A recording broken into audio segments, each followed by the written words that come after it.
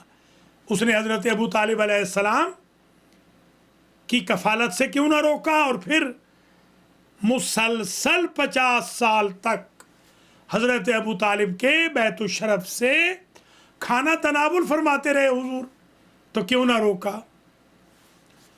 رابعاً ہم یہ دیکھتے ہیں کہ جو پہلا جلسہ ہو رہا ہے اسلام کا، دعوت ذی العشیرہ کی شکل میں، وانذر عشیرتک الاقربین کی شکل میں، یہ جو 40 سورما آئے ہیں قریش کے، اسے اسپانسر کس نے کیا؟ یہ حضرت ابو طالب علیہ السلام کے بیت الشرف میں ہوا ہے. حضرت ابو طالب علیہ السلام کی آمدنی سے، انکم سے یہ کھانا تیار ہوا ہے. حضرت علی علیہ السلام اپنے بابا کی ہیلپ کر رہے ہیں، حالانکہ ظاہری طور پر جو ہمارا سن بلوغ ہوتا ہے، حضرت تو سن بلوغ کو بھی نہیں پہنچے.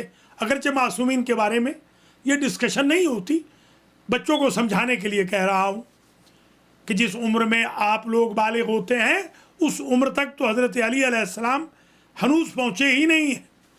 وہ تقسیم کر رہے ہیں کھانے کی، وہ معاونت فرما رہے ہیں.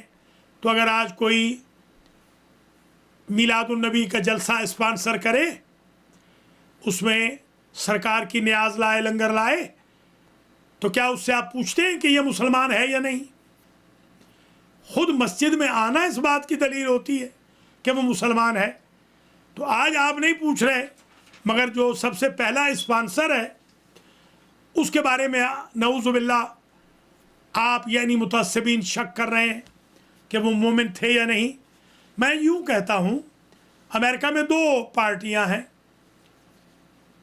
ریپبلکن اور ڈیموکریٹس. ڈیموکریٹس کا جلسہ ریپبلکن کے ہاں ممکن نہیں، اور ریپبلکن کا سیمینار ڈیموکریٹس کے ہیڈ کوارٹر میں نہیں ہو سکتا، اس لیے کہ جہاں منشور الگ الگ ہوں، کنسٹیٹیوشن ایک نہ ہو، وہاں جلسے نہیں ہو سکتے.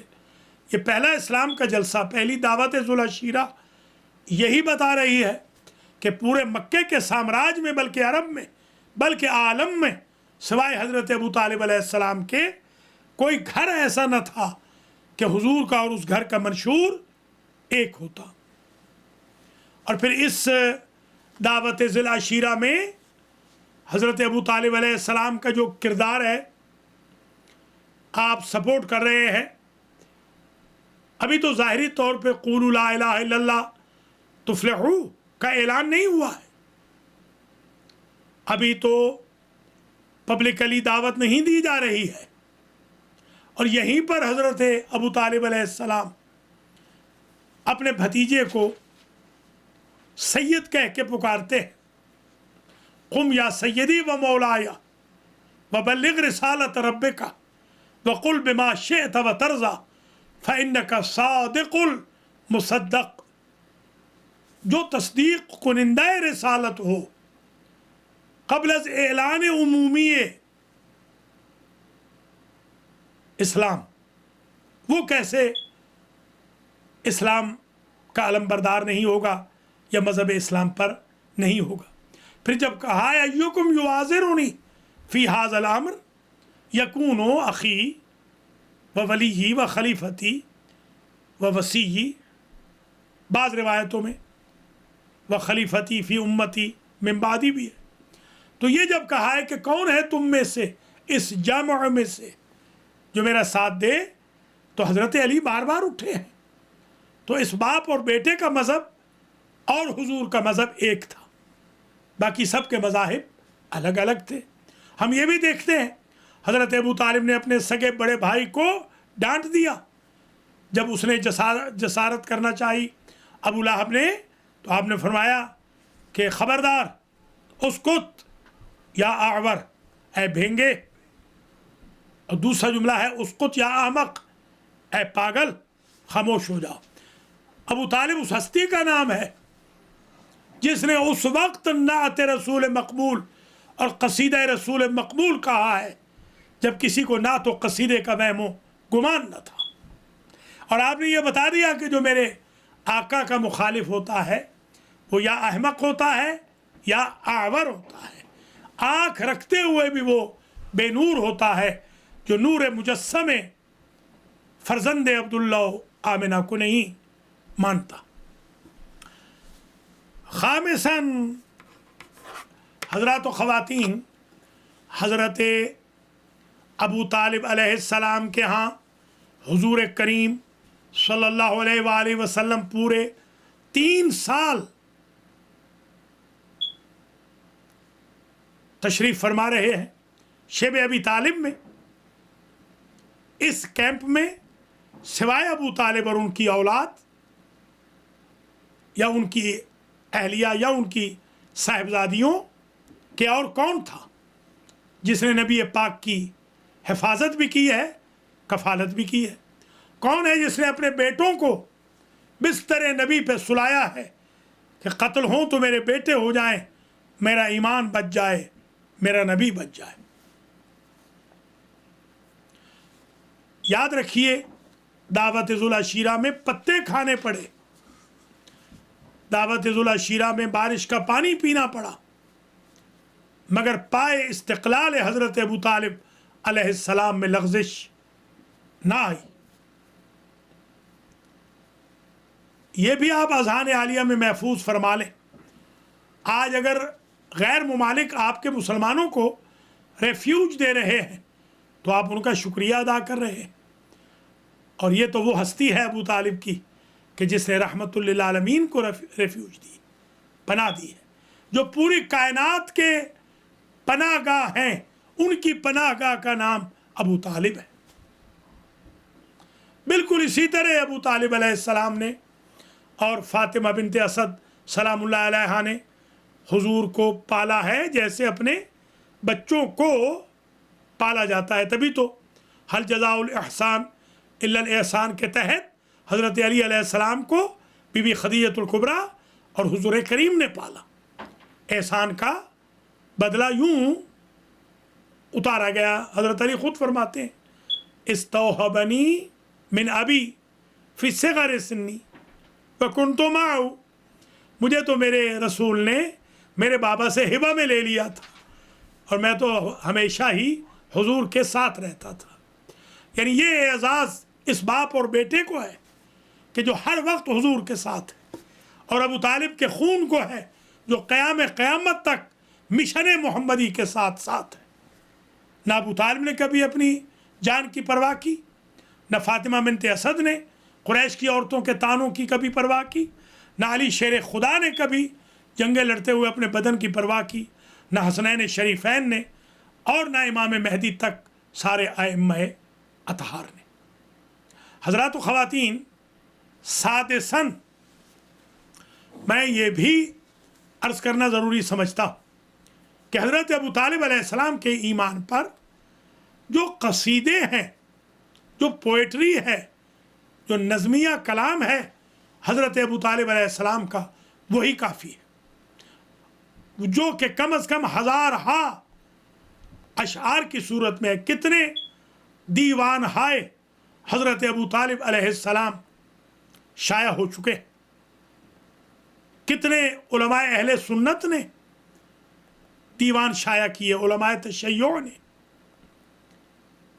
بڑی بڑی ضخیم کتب اشعار حضرت ابو طالب علیہ السلام کے بارے میں ہے۔ ابھی حال میں میرے مرحوم دوست برادر بزرگ حجت الاسلام والمسلمین علامہ سید الحاج تلمیذ حسنین رضوی رحمہ اللہ نے ایک بہترین کاوش کی تھی۔ ان سے پہلے میرے دوست حجت الاسلام والمسلمین آغا علامہ سید رضی جعفر نقوی حافظہ اللہ نے بہترین کاوش کی تھی۔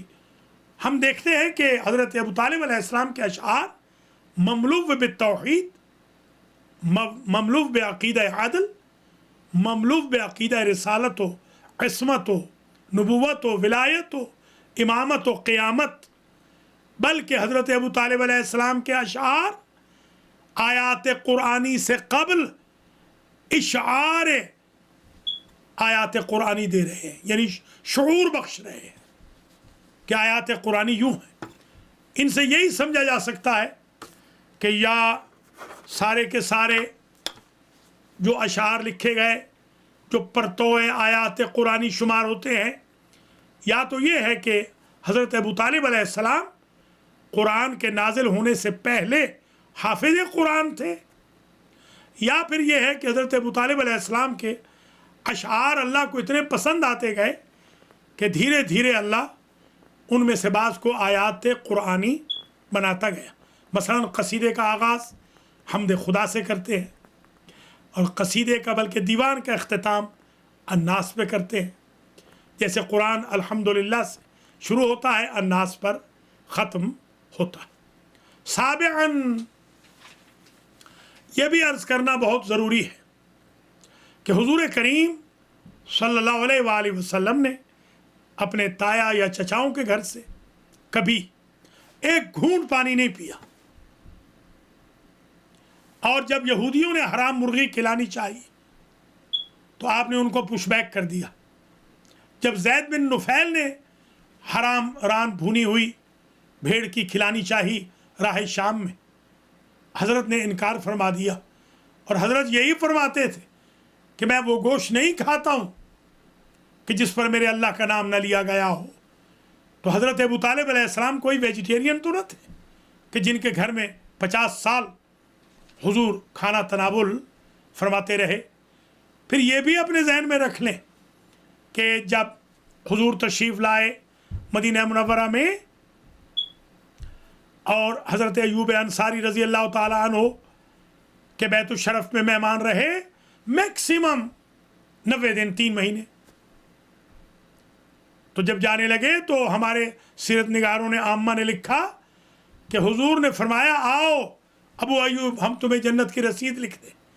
تو جس کے گھر میں 3 مہینے رہے ہیں اس کو تو جنت کی رسید دے رہے ہیں، اور جس کے گھر میں 50 سال رہے ہیں اور 3 سال شیب ابی طالب میں رہے، کیا وہ نہیں چاہیں گے کہ وہ جنت میں جائے؟ پھر یہ کہ وقر رب ارحمہما کما ربیانی صغیرہ، یہ جو حضرت ہمیشہ دعا فرماتے ہیں میرے بوڑھے ماں باپ پہ رحم کر، جنہوں نے بچپن میں میری تربیت کی، تو وہ بوڑھے ماں باپ کون ہیں؟ حضور تو عرفن پیدا ہوئے ہیں، باپ تو تھے ہی نہیں جب یہ دعا ہو رہی تھی، دادا بھی چلے گئے تھے، سوائے حضرت ابو طالب علیہ السلام اور فاطمہ بنت اسد سلام اللہ علیہا کے 2 بوڑھے ماں باپ نہیں ہیں جن کے بارے میں کہا جا رہا ہے وَخْفِضْ لَهُمَا جناح الذل من الرحمہ، جن کے بارے میں کہا جا رہا ہے وَقُلْ لَهُمَا قَوْلًا كَرِيمًا وَبِالْوَالِدَيْنِ إِحْسَانًا إِمَّا يَبْلُغَنَّ عِندَكَ الْكِبَرَ أَحَدُهُمَا أَوْ كِلَاهُمَا فَلَا تَقُلْ لَهُمَا أُفٍّ وَلَا تَنْهَرْهُمَا، یہ سارے احکام حضرت ابو طالب علیہ السلام اور فاطمہ بنت اسد سلام اللہ علیہا کے لیے ہیں۔ حضور کو یہ کمینڈمنٹ ہے کہ آپ ان کے سامنے لہجہ نرم رکھیں، آپ ان کے سامنے کندھے جھکا دیں، آپ انہیں اف نہ کریں، آپ انہیں جھڑکی نہ دیں، آپ ان کے لیے ہمیشہ دعا فرماتے رہیں۔ آج کوئی مولانا صاحب، حضرت صاحب، مفتی صاحب، شیخ صاحب، علامہ صاحب، آیت اللہ صاحب 2 سیڑھیاں ممبر پہ بیٹھ کے تقریر کرتے ہیں تو آپ کہتے ہیں آپ دعا کریں، آپ کا یقین ہوتا ہے کہ اللہ ان کی دعا قبول کر لے گا۔ رحمت للعالمین نے عمر بھر جن 2 ہستیوں کے لیے دعا کی ہے، کیا اللہ ان کی دعا کو قبول نہیں فرماتا ہوگا؟ حضرات و خواتین، حقیقت امر تو یہ ہے کہ ہمیں چاہیے ہی نہیں ہم یہ کہیں کہ ایمان ابو طالب کا یہ ثبوت ہے، یہ ثبوت ہے، ہمیں چاہیے ہی نہیں، مگر مجبور ہیں، ہم کیا کریں؟ دنیا میں شرافت کم ہو گئی ہے۔ ابتدائے آفرینش سے جب سے ابلیس ملعون نے لوگوں کو کمینہ بنانا شروع کیا اور کمینہ سازی کا کارخانہ اور احسان فراموشی کا، محسن کشی کا کھولا ہے، تو تب سے ہم دیکھتے ہیں کہ آدم کے سگے بیٹے نے سگے بیٹے سے حسد کر لیا. ہم دیکھتے ہیں نوح و لوط کی بیویاں حسد کر رہی ہیں, یعقوب کے بیٹے اپنے بھائی سے حسد کر رہے ہیں. تو یہ کیسے ممکن ہے کہ وہ جنہوں نے بادل ناخواستہ قبول اسلام کیا تھا, لا تثریب علیکم اليوم کے نعرے سے تہ تیغ ہونے سے بچ گئے تھے, منافقتیں چھپا کر اپنے دلوں میں رہے تھے, جن کے پیاروں کو حضور پاک کے بھائی نے اور خاندان نے تہ تیغ کیا تھا, ظاہر سی بات ہے انہوں نے بدلے تو لینے تھے. کبھی کسی صورت میں بدلہ لیا, کبھی کسی صورت میں بدلہ لیا. حضرت ابو طالب علیہ السلام وہ ہستی ہیں کہ جو محسن اسلام بھی ہے, محسن رسالت بھی ہے. میں سامناً یہ عرض کروں گا, آج آپ اپنے بچوں کے نکاح کسی کافر سے نہیں پڑھاتے, تو یہ کیسے ممکن ہے کہ آمنہ کا لال کا نکاح ایک کافر پڑھ رہا ہے؟ نعوذ باللہ من ذالک. یہیں پر یہ بھی عرض کروں گا اسی پوائنٹ میں, آپ اپنے بچوں کی تربیت کافروں سے نہیں کراتے. آپ نے کبھی اپنے بچوں کو قرآن کافروں سے پڑھایا ہے یا تربیت؟ تو یہ کیسے ممکن ہے کہ ابو طالب علیہ السلام تربیت کر رہے ہیں اور فاطمہ بنت اسد, اور وہ مسلمان بھی نہیں؟ اچھا, وہ لوگ جو مخالف ہیں وہ بھی فاطمہ بنت اسد کو مسلمان مانتے ہیں, یہ بھی عجیب بات ہے. ان سے میں پوچھتا ہوں, جب ظاہری طور پہ اسلام آیا, یعنی بعثت ہو گئی, جیسے آج شب بعثت بھی ہے, کل بعثت کا دن ہے, آپ نے آج شب کے بھی اعمال کرنے ہیں اور کل کے بھی اعمال ہیں, کل روزہ بھی ہے جو 70 سال کے روزوں کے برابر ہے, اور آج کی عبادت 70 سال کی عبادت کے برابر ہوگی انشاءاللہ. جو 12 رکعت آپ نے مختصر سی نماز ہے, آپ ضرور اس شب و روز سے استفادہ بھی کیجیے. اب ہنوز بعثت کا اعلان ہی نہیں ہوا, تب سے یہ دین فطرت پہ تھے. جب بعثت کا اعلان ہو گیا تو جن جن کے پارٹنر کافر تھے انہوں نے چھوڑ دیا. تو اگر نعوذ باللہ حضرت ابو طالب علیہ السلام کافر تھے تو پھر اپنے چچا کے لیے یہ کیوں نہ کہا چچی کو کہ چچی اماں چچا کو چھوڑ دیجئے, اس لیے کہ یہ تو مسلمان نہیں ہے. یہی ایک منہ پہ تمانچہ ہے ان کے, جو ابو طالب علیہ السلام کے ایمان پر ڈسکشن کے چیپٹرز کھولتے ہیں. پھر یہ بھی ملاحظہ فرمائیں تاسعاً کہ جب کبھی بھی مشکل درپیش آئی ہے حضور پاک کو, تو تلوار لے کر ابو طالب ہی نکلے ہیں, حتیٰ کہ ذوالعشیرہ میں بھی تلوار نکالی ہے, اور یہ کہا ہے کہ خبردار لا یقومن احد منکم حتی یسمع کلام ابن اخی, جب تک میرے بھتیجے کا کلام نہ سن لو تم میں سے کوئی یہاں سے اٹھے گا نہیں. 40 سورماؤں کو ابو طالب نے اپنی شمشیر برہنہ سے زیر کیا, اور 40 سورماؤں کی شمشیر ہائے برہنہ کے سامنے ابو طالب کا بیٹا شب ہجرت میں سویا اور رضا الہی کا مالک بھی بن گیا. باپ نے شب ابی طالب میں حضور کو بچایا تھا, بیٹے نے شب ہجرت میں حضور کو بچایا, اور مکی اور مدنی زندگی میں خطرات اپنے لیے مول لیے مگر آقا کے اوپر کوئی آنچ نہ آنے دی.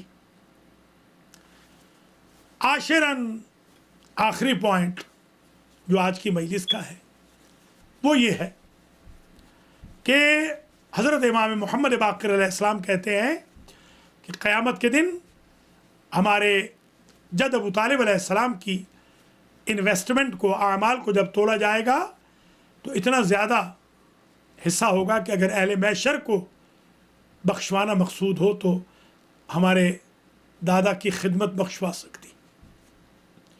آج کی شب بڑی بعثت کی بھی شب ہے, اور آج کا دن بڑا غم کا دن تھا. حضرت ابو طالب علیہ السلام کی وفات و ارتحال کا دن تھا. حضرات و خواتین, میں دعا گو بھی ہوں حضرت ابو طالب علیہ السلام کے صدقے میں کہ اللہ آپ کو اور ہمیں حضرت ابو طالب علیہ السلام کے صدقے میں معاف فرمائے, ہمارے ماں باپ کو معاف فرمائے. بعثت کی شب ہے, ہمیں بعثت رسول کے مشن کو سمجھنے کی توفیق دے, اخلاق محمدی سیکھنے کی توفیق دے، جس پر خود کل انشاءاللہ درس آ رہا ہے ڈیٹیل سے 5 سے 6 بجے تک۔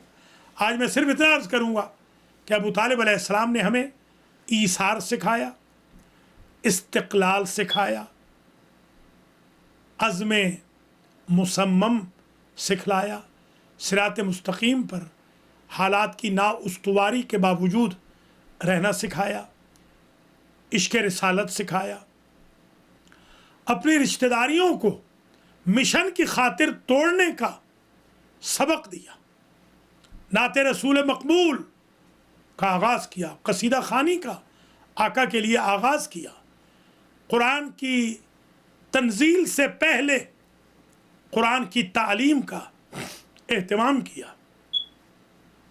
خود حلال کھایا، اپنے بھتیجے کو حلال کھلایا، مشکل ترین ادوار میں اپنے بچوں کی قربانی برداشت کی، اپنے ایمان مجسم اور نبی مرسل کو قربان نہ ہونے دیا۔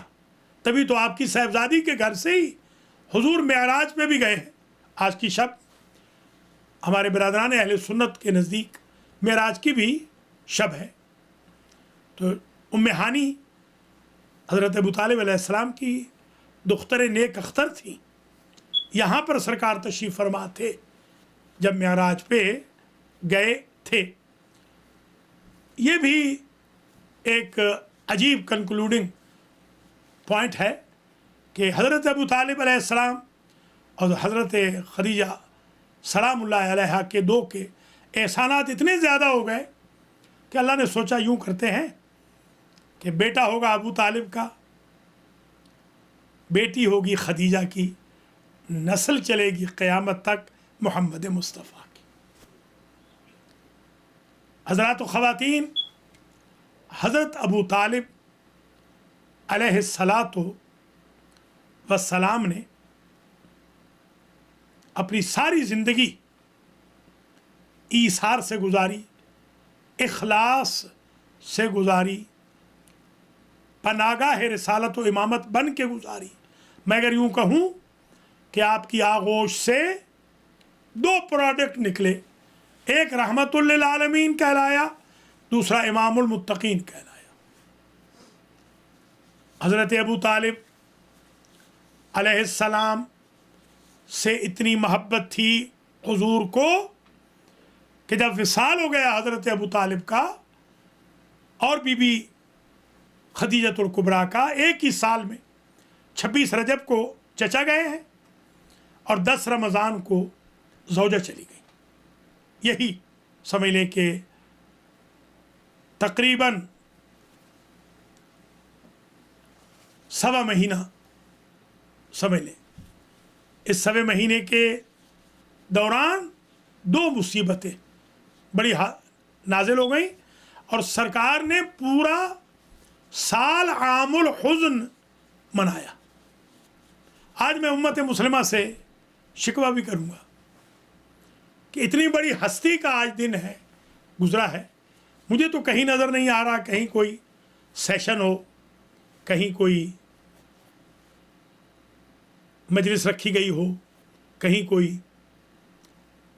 درس رکھا گیا ہو، کہیں کوئی اجتماع ہو، عرس رکھا گیا ہو، آج کہیں نظر نہیں آ رہا۔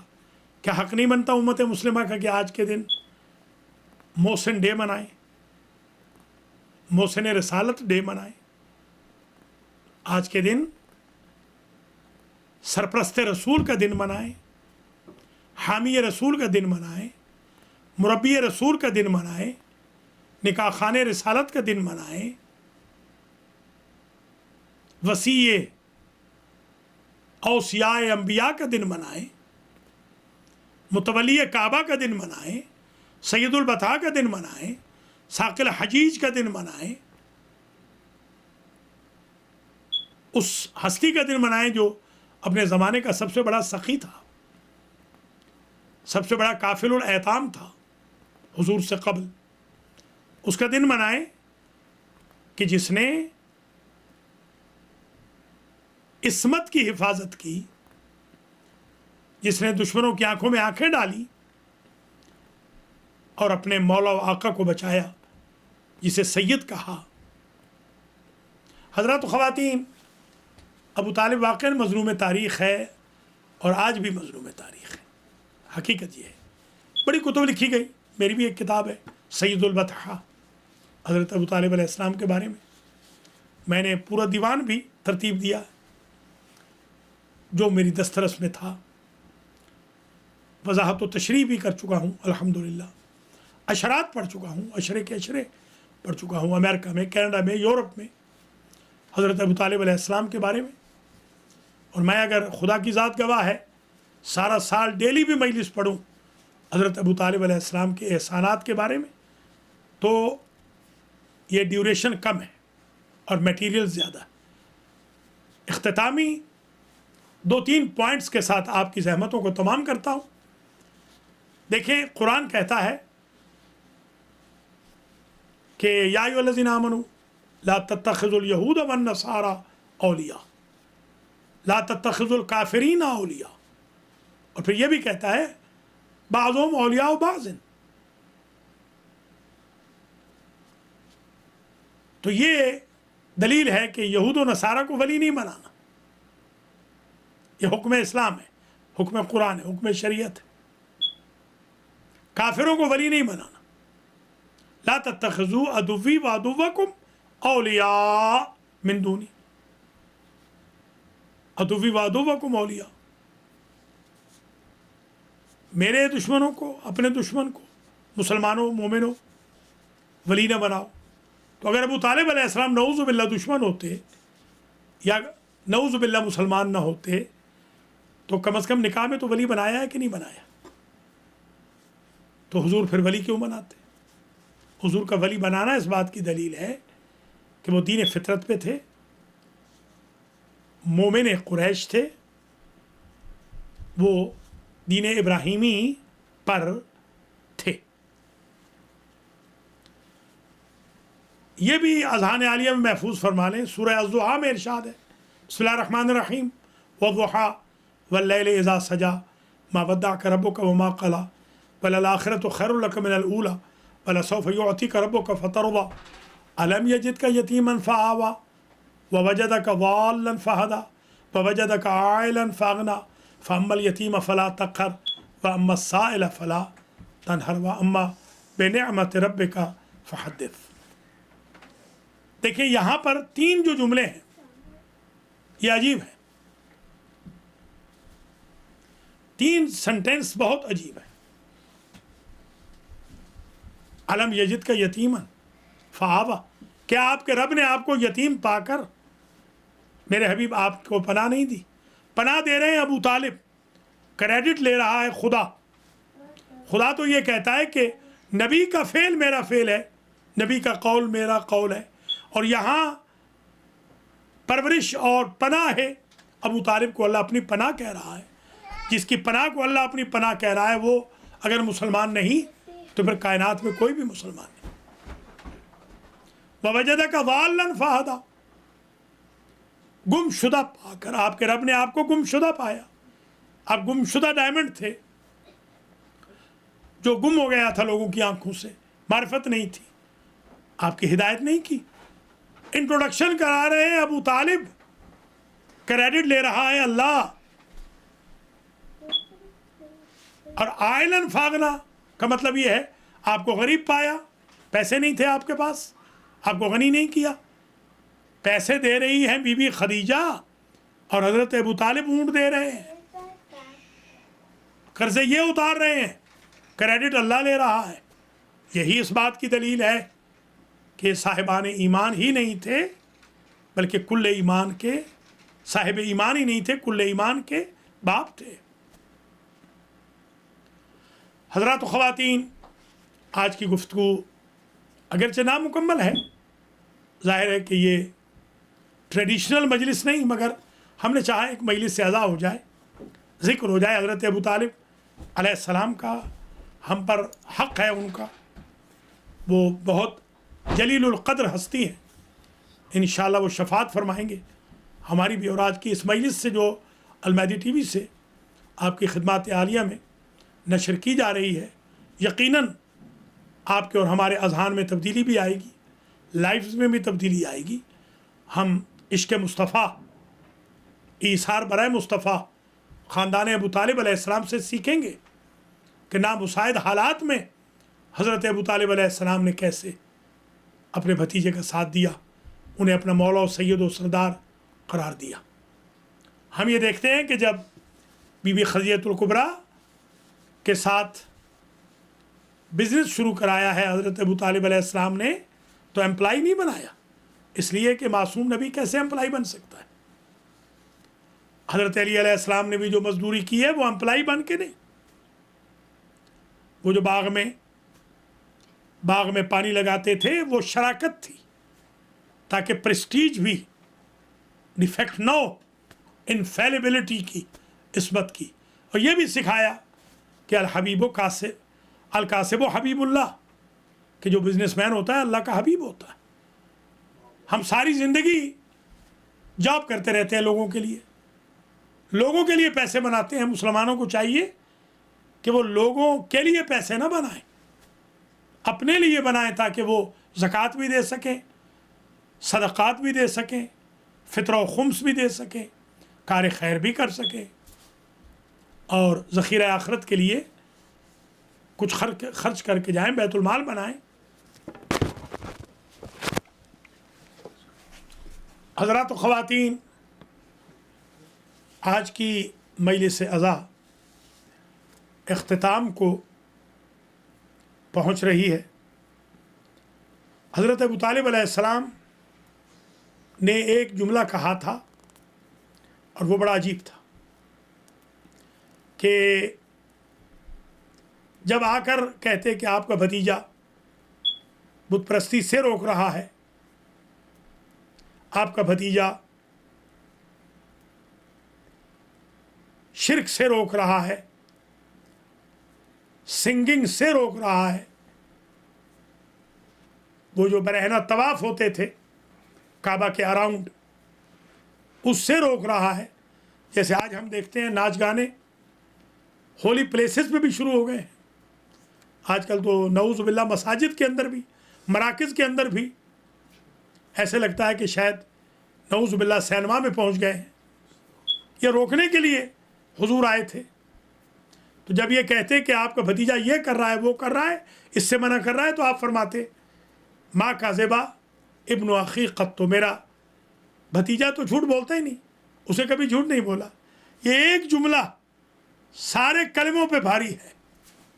اور پھر جب حضرت ابو طالب علیہ السلام اس دنیا سے تشریف لے گئے تو عامہ نے لکھا کہ رنگ اتاری، رنگ پر اپنا مذہب کندہ ہوتا تھا یا اپنا قبیلہ، یہ عرب کا دستور تھا۔ اپنا قبیلہ، اپنی آئیڈینٹی، خاص طور پہ بتوں کے نام لکھتے تھے عرب، پتہ چل جاتا تھا یہ حبل کے پجاری ہیں، یہ منات کے پجاری ہیں، یہ عزا کے پجاری ہیں، یہ ابو الہول کے پجاری ہیں وغیرہ۔ تو جب انگوٹھی اتاری حضرت ابو طالب علیہ السلام کی تو اس پہ یہ لکھا تھا رضیت باللہ ربن و بابن اخی نبیا و بابن علی ولیا وصیا اماما۔ جو اپنی انگوٹھی پر 3 کلمے لکھتا ہو وہ کیسے مسلمان و مومن نہیں ہوگا، لکھواتا ہو۔ اور پھر حضرت نے خود مصائب پڑھا، قبر پہ کھڑے ہو کر۔ حضرت فرماتے ہیں، یہ نہیں کہیے گا کہ حضرت نے جنازہ نہیں پڑھا، کیونکہ ابھی حکم جنازہ نہیں آیا، بی بی خدیجہ کا جنازہ بھی نہیں ہوا ہے، حکم جنازہ بعد میں آیا۔ تو یہ ذہن میں رکھ لیجئے آپ کہ حضور پاک یہ کہہ رہے ہیں، یا امّے ربیتنی صغیرا وکفلتنی یتیما ونصرتنی کبیرا۔ یہ 3 جملے مرثیہ سمجھ لیں، مصیبت سمجھ لیں، دل کا درد سمجھ لیں، عقیدہ سمجھ لیں، احسان کا بدلہ سمجھ لیں، ایمان ابو طالب کا اعلان سمجھ لیں، عشق رسالت برائے ابو طالب، سمجھ لیں جمع کے سامنے فرما رہے ہیں، یا امّے، اے چچا، ربیتنی صغیراً، جب آپ نے مجھے چھوٹا صغیر پایا تو آپ نے میری تربیت فرمائی۔ سبحان اللہ۔ مربی رسالت کا نام ہے ابو طالب۔ اعلان رسالت سے پہلے چچا کہتے تھے بیٹا یہاں سو جاؤ اور یہاں نہ سو، یہاں جانا ہے یہاں نہیں جانا۔ لِكُلٍّ جَعَلْنَا، ہر ایک کے لیے بنایا ہے۔ کیا بنایا ہے؟ شرعۃ و منہاجا، تمہارے لیے شرعۃ و منہاجا، شریعت اور منہاج۔ اعلان رسالت سے پہلے منہاج ابو طالب پہ تھے حضور، کمانڈمنٹ ابو طالب کی چلتی تھی، یہاں رہو یہاں نہ رہو۔ اعلان رسالت کے بعد شریعت محمد پہ تھے ابو طالب، حکم نبی کا چلتا تھا۔ یا امّے ربیتنی صغیراً، میں صغیر تھا، وہ قرآن کے جملے اور یہاں کے، وَقُلْ رَبِّ ارْحَمْهُمَا كَمَا رَبَّيَانِي صَغِيرًا، آپ نے میری تربیت فرمائی، میں صغیر تھا۔ وَكَفَلْتَنِي يَتِيمًا، اور میں یتیم تھا تو آپ نے میری کفالت فرمائی۔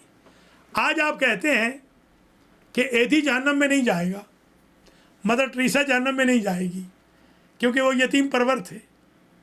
میں آپ سے پوچھتا ہوں، آپ کی عقلوں کو کیا ہو گیا ہے؟ جو عام کافر کے یتیم کو پال لے، اگر وہ جہنم میں نہیں جلتا، حاتم طائی دیکھ لے۔ تو جس نے رحمت مجسم کو پالا ہے، سید الانبیاء کو پالا ہے، وہ کیسے جہنم میں چلا جائے گا؟ وَكَفَلْتَنِي يَتِيمًا وَنَصَرْتَنِي كَبِيرًا، اور چچا میں جب بڑا ہوا تو آپ نے میری نصرت فرمائی۔ حضور سارے انبیاء کے ناصر ہیں، ساری انسانیت کے سبزی روح کے ناصر ہیں، ساری کائنات کے ناصر ہیں، اور حضور کے ناصر یا یہ بابا ہے ابو طالب کی شکل میں، یا وہ بیٹا ہے اسد اللہ حیدر کرار کی شکل میں، یا ان کی اولاد طاہرہ ہے، آج تک نصرت دین محمد کر رہی ہے۔ ان کو دین اتنا پیارا تھا کہ انہوں نے اپنے سروں کی پرواہ نہ کی، اپنے جسموں کی پرواہ نہ کی۔ بی بی فاطمہ پہ دروازہ گرا تو وہ بھی ابو طالب علیہ السلام کی بہو ہیں۔ علی کا سر 2 لخت ہوا مسجد کوفہ میں تو وہ ابو طالب علیہ السلام کے چھوٹے بیٹے ہیں۔ جعفر طیار بھی فرزند ابو طالب ہیں جو جنت میں پرواز کر رہے ہیں فرشتوں کے ساتھ۔ حسن کے جنازے پہ تیر برسے ہیں تو یہ ابو طالب کے پوتے ہیں۔ حسین کی لاش پہ گھوڑے دوڑے ہیں تو یہ ابو طالب کے پوتے ہیں۔ زینب و ام کلثوم اگر بازاروں درباروں میں پھرائی گئی ہیں تو یہ ابو طالب علیہ السلام کی پوتیاں ہیں۔ ہم شکل پیغمبر کو نیزہ لگا ہے تو یہ پڑپوتا ہے ابو طالب کا۔ قاسم کی لاش کی توہین ہوئی ہے تو یہ بھی پڑپوتے ہیں ابو طالب کے۔ علی اصغر کے گلے میں تیر لگا ہے تو یہ ننھا شہزادہ بھی پڑپوتا ہے ابو طالب کا۔ اور ہر نسل ابو طالب کے معصوم کو زہر دیا گیا ہے تو یہ ساری اولاد ابو طالب ہے۔ اور جو ظلم اور جور سے بھری ہوئی زمین کو عدل و انصاف سے بھرے گا اور پھر خود شہید ہوگا، وہ مہدی بھی ابو طالب ہی کا لخت جگر ہے۔ سلام ہو آپ پر، اربوں کروڑوں سلام، اے روح پرفتوح ہے حضرت ابو طالب، کہ آپ نے اپنا سارا خاندان قربان کر دیا مگر دین محمدی پر آنچ نہ آنے دی۔ اعظم اللہ اجورکم و اجورنا بمصابنا لعبد مناف عمران ابی طالب سلام اللہ علیہ. تقبل اللہ اعمالکم ماجورین انشاءاللہ.